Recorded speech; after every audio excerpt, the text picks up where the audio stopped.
मेरा नाम सुमिता है। इस वक्त मैं कनाडा में कैनेडियन शहरी के तौर पर रह रही हूँ। मुझे कनाडा में रहते हुए 13 साल हो गए हैं। इन 13 सालों में शायद ही मैंने कभी कोई दुख देखा हो, मगर आज से 15 साल पहले मेरी जिंदगी में कुछ ऐसा हुआ जिसका मुजरिम मैं खुद को समझती हूँ, मगर उसकी सजा मेरी फैमिली को मिली। वैसे तो हिंदुस्तान में मेरा संबंध एक छोटे से गांव से है, मगर मेरे पिताजी का पानी के जहाजों में एक्सपोर्ट का बिजनेस था, इसलिए हम बंदरगाह के नजदीक ही रहते थे। मेरे माँ बाप बहुत ही अच्छे और नेक दिल इंसान थे। हम सिर्फ 2 ही बहन भाई थे। घर में लाडले होने के बावजूद हमें पढ़ने लिखने की वजह से डांट जरूर पड़ती थी। मुझे नहीं लगता कि हमारे माँ बाप ने हमारी परवरिश में कोई कमी छोड़ी थी। वक्त गुजरने लगा, मैं कॉलेज और मेरा भाई यूनिवर्सिटी लेवल पर पहुंच गया।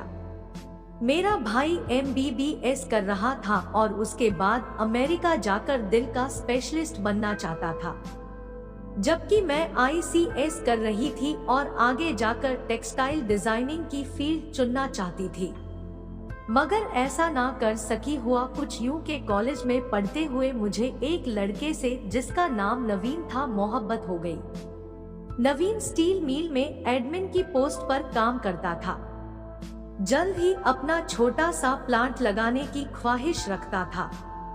नवीन की बातों ने मुझ पर ऐसा जादू किया कि मैं सभी हदों को पार कर गई, पता नहीं कैसे। मगर ना मुझे मेरे माँ बाप की इज्जत का ख्याल आया और ना ही मेरे समाज का। मैंने नवीन से नाजायज जिस्मानी संबंध कायम कर लिए थे। नवीन अक्सर मुझे इंटरनेट कैफे में बुलाकर मिला करता था और अपनी हवस मिटा लिया करता था। इंटरनेट कैफे का मालिक नवीन का दोस्त ही था। उसने इंटरनेट कैफे में CCTV कैमरा लगा रखा था। इस कैमरे में मेरी हर एक चीज रिकॉर्ड हो रही थी, जो कि मुझे मालूम नहीं था, मगर होता तो भी शायद मैं यह कर गुजरती, क्योंकि जब मैं उस ईश्वर को ही नजरअंदाज कर चुकी थी, जब अपनी इज्जत भूल चुकी थी, जब माँ बाप की इज्जत मिट्टी में मिला चुकी थी, जब अपनी मर्जी से अपनी इज्जत लुटा चुकी थी, तो फिर शायद वह CCTV कैमरा भी मुझे इस काम से रोक ना सकता था। खैर, मेरा और नवीन का संबंध तकरीबन 1 साल तक रहा। इस साल के बाद नवीन ने वीडियो के नाम पर ब्लैकमेल करके मुझसे पैसे मांगना शुरू कर दिए। पहले पहल जब बात 1000-2000 तक रही तो मैं इतने पैसे नवीन को दे देती थी, मगर जब नवीन की डिमांड बढ़कर लाखों में पहुंच गई तो मैंने इनकार कर दिया। फिर नवीन ने मेरी गंदी वीडियोस मेरे भाई को दिखा दी। जिस दिन नवीन ने मेरे भाई को मेरी वीडियो दिखाए, उस दिन मैं अपनी क्लास के साथ ट्रिप पर गई हुई थी।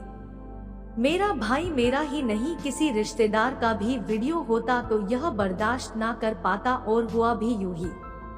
मेरा भाई ये बिल्कुल भी बर्दाश्त ना कर सका। उसने नवीन को बहुत ढूंढा, लेकिन नवीन उसे कहीं नहीं मिला और ना ही अभी मैं वापस आई थी। फिर दूसरे दिन मेरे भाई ने मेरे इस गलत काम से शर्मिंदा होकर आत्महत्या कर ली। जब मैं ट्रिप से वापस पहुंची तो मुझे तब मेरे भाई की मृत्यु की खबर मिली। मैं तो अपने इकलौते भाई का आखिरी बार चेहरा भी ना देख सकी। मुझे नवीन ने समाज के आगे मुंह दिखाने के काबिल ही नहीं छोड़ा था। खैर, भाई की मृत्यु के बाद हालात अभी नॉर्मल नहीं हुए थे कि नवीन ने फिर मुझे ब्लैकमेल करना शुरू कर दिया और मुझे बताया कि उसने मेरे भाई को मेरी वीडियो दिखाई थी, जिसकी वजह से मेरे भाई ने खुदकुशी कर ली थी। नवीन ने फिर धमकी दी कि अब की बार वह मेरे बाप को मेरी वीडियो दिखाएगा, और मेरे बाप की मृत्यु के बाद मेरी माँ को नवीन के खतरनाक इरादे देखकर मैंने हिम्मत करके भाई की मृत्यु के अलावा बाकी सब बात अपनी माँ को बता दी, और मेरी माँ मेरे बाबा से बात करने पर तैयार हो गई। जिस रात मेरी माँ ने मेरे बाप को मेरे कारनामे बताए, उसके बाद मरते दम तक मेरे बाबा ने मुझसे बात ना की। मेरे बाबा ने मुझे ऐसे इग्नोर करना शुरू कर दिया। जैसे मैं उनके लिए मर चुकी थी, फिर मैंने इंटरनेट कैफे वाले लड़के को गिरफ्तार करवाकर नवीन का पता लगाया और उससे सारी वीडियो जिसमें मेरे सिवा और भी बहुत सी लड़कियों की वीडियोस थी उनको डिलीट करवा दी। मेरी पढ़ाई छूटवा कर मेरे बाबा ने मेरी शादी अपने एक दोस्त के बेटे से करवा दी।